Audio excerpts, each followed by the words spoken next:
Here are the best episodes from the latest season. What can be better than Homer turning into an otter, a dog, and a handsome hunk of a man? Let's find out. A mid-childhood night's dream starts with Marge in the grocery store picking up a bubble machine for the kids. She gets home and at the door waiting for her is a cute baby Bart and Lisa. She laughs at how adorable they are and hands them a bubble. All seems too good in the Simpson household. She watches them playing in the garden when she starts tearing up, and she tells Homer that time is going too fast. The scene takes a chaotic turn as Bart starts flying away in a bubble, which then pops and disappears. Marge wakes up in a panic and she looks, well, like she's not from Springfield. She runs to the bathroom to throw up. So listen, we have to keep the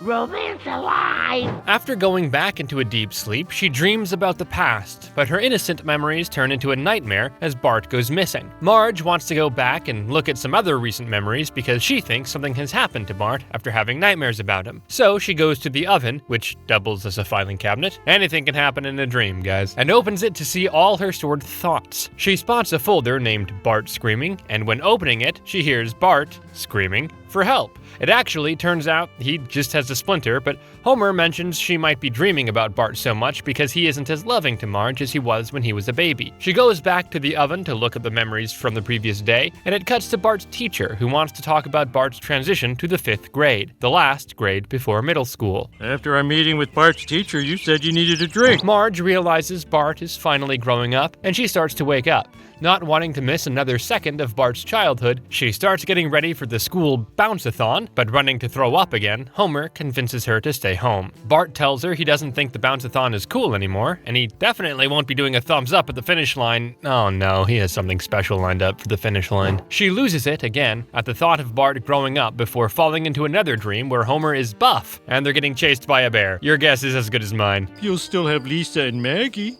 Oh my God, Lisa and Maggie. She realizes she's going to lose all of them, and the dream turns into a nightmare once again, with Marge trying to cling to her past. Don't worry, Marge. Nobody grows up in The Simpsons. It cuts to Marge getting blown to ash and dust when she sees Bart not acting like a child, but a teenager. Gross. Homer is now a dog, don't ask, and Marge is trying to come to terms with her days as a mom coming to an end. Homer, the dog, opens the oven to look at some more memories, and they replay the morning of the bounce-a-thon when she announces she's still coming. Looking at it from a different angle, she realizes she was so focused on Bart that she missed out on Lisa's excitement, even practicing her thumbs up for the end of the race. Marge realizes she still has Lisa for now and starts to feel better about her future. I'll be there, Lisa. I won't miss it. Her main goal is to get to the school before the bounce-a-thon ends, just with a lot of throwing up on the way. She finally gets to the finish line to see Lisa when she starts to smell the awful fried food stands, and she passes out. Bart's teacher comes to the rescue and clears up a few things about Bart. You know, when you said Bart's childhood is over?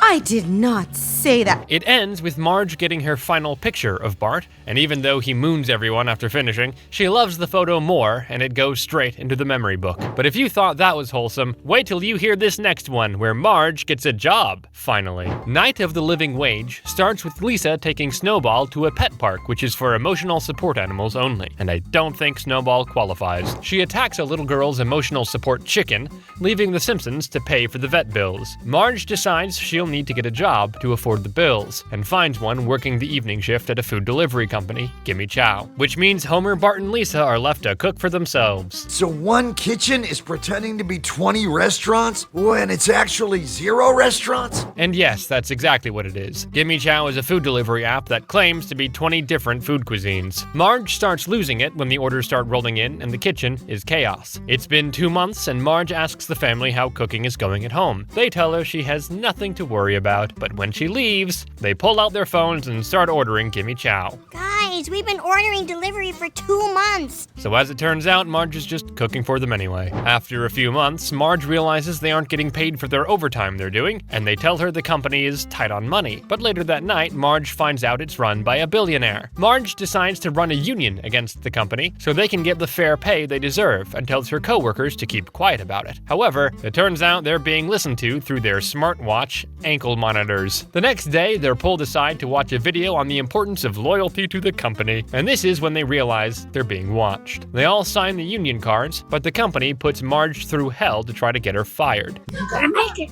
One last order. It's too big to throw. Marge starts delivering orders, and whose door does she turn up at? Her own. Naturally, Marge almost has a breakdown and goes crazy at her family for treating her like this. Her co-workers turn up at the doorstep and reveal they are going on strike with Marge. Homer isn't happy because now he can't get food delivered, so to get revenge, he becomes Gimme Chow's ambassador. I mean, that is a bit too far, Homer. Marge and Homer argue back and forth on TV about the unfair pay, and Marge tries to get people on her side. Oh, that's so nice. Now get in the kitchen and cook our meals. Turns out people sided with Homer because they missed their food being delivered until the billionaire of Gimme Chow ends the fight, claiming he has a way to stop the strikes. You're meeting our demands? No, I'm firing everyone! Homer finally realizes he's wrong, so tries to put things right by disabling all the new food delivery drones, and he uses the gift cards he got from becoming an ambassador to pay the vet bills. And all is forgotten in Springfield, like usual. And don't you just love it when Marge just forgives Homer after he's done the most outrageous things? Much like this next one when Homer is out all day trying to keep Springfield safe on Marge's birthday. While Bart is watching John Wick in the dark, a car crashes just outside of the Simpsons house, and the whole street comes out to see what's going on.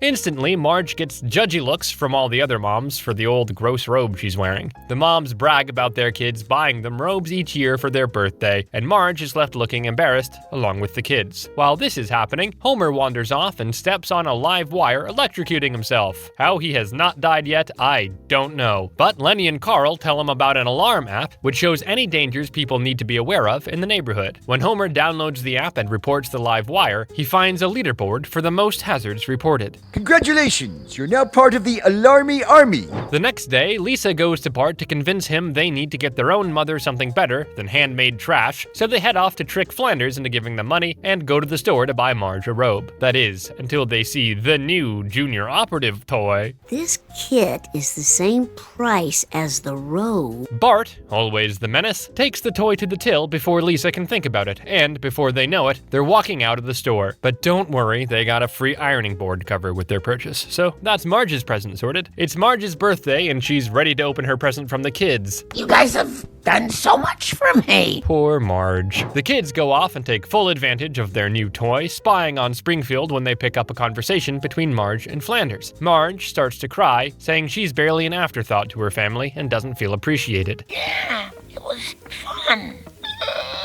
When Bart and Lisa realize it's about them, they're back to square one, feeling guilty. On the other side of town, Homer is trying to get onto the leaderboard and walks around trying to find any little thing he can report. Homer discovers that Agnes Skinner has overtaken him on the app, desperate to beat him out. Those fat fingers are too slow for the silver bullet. Lisa and Bart brainstorm and put their toy to good use. They use the lock-picking tools to get into Marge's memory box, where they find out about a pet bird she had when she was a child. The best plan they can come up with is to go on a mission to find this bird, Petey. On the other side of town, Homer finds a fallen branch in the park and warns everyone to stay away. When the notification gets out, the people in the park start running and Homer starts having a report-off with Agnes until they fall down a sinkhole. But since everyone has already evacuated, nobody is there to save them. Way to go, Homer. After searching a nearby town and asking around, the kids find Petey in a tree. Well, that seems like an odd coincidence. Yes, got him! Anyway, back in the sinkhole, Agnes starts choking on some candy, but Homer is there to save the day,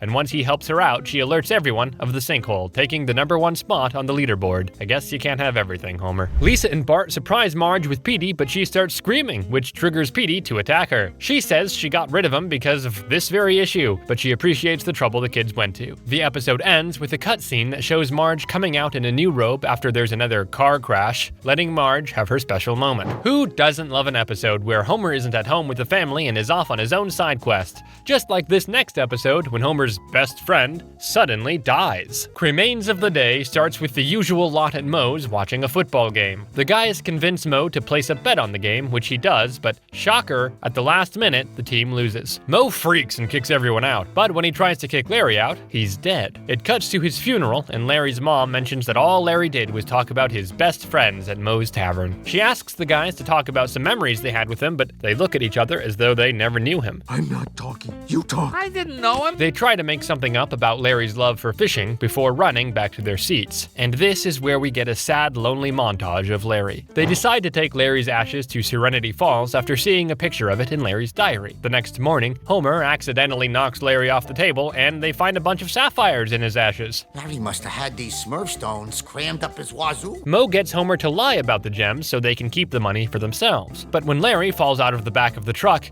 Lenny and Carl see what they're hiding. Moe blames it all on Homer, and as soon as they start to fight, a sheriff arrests them for gem smuggling. It all looks a bit sus, honestly. They start fighting about the situation until they overhear the sheriff talking on the phone about the bunch of losers that had the gems. It turns out he's speaking to Fat Tony and asks what he wants to do with them. Homer finds a flare gun in the trunk and shoots the sheriff just as he opens the door. They do go flying down the cliff, but end up bonding. Larry's urn rolls down the hill alongside Homer and saves the day by jamming the wheel, stopping the car. In the end, it turns out Larry didn't even want to be at Serenity Falls. He wanted to be by the waterfall picture in Moe's bar. This one actually made me tear up. Larry, gone forever. But let's flip this sad moment around with this next episode where the Simpsons solve a mystery on a cruise. Murder, She Boat starts with Marge finding some letters stuck to the top of her mailbox that turn out to be COVID checks she didn't cash. Lisa suggests they do something that would benefit everyone, a family cruise. What the hell is wrong with this boat? Turns out it's a Comic-Con cruise, which Homer isn't thrilled about, calling it a nerd boat. When they get on board, Lisa fangirls over Taika Waititi, who's also there along with Comic Book Guy, who Bart reveals he hates because he shredded his comic. Comic Book Guy is there to sell a rare figurine, and when it comes time to auction, all hell breaks loose when the lights are turned off and his figurine is beheaded. Doll's head.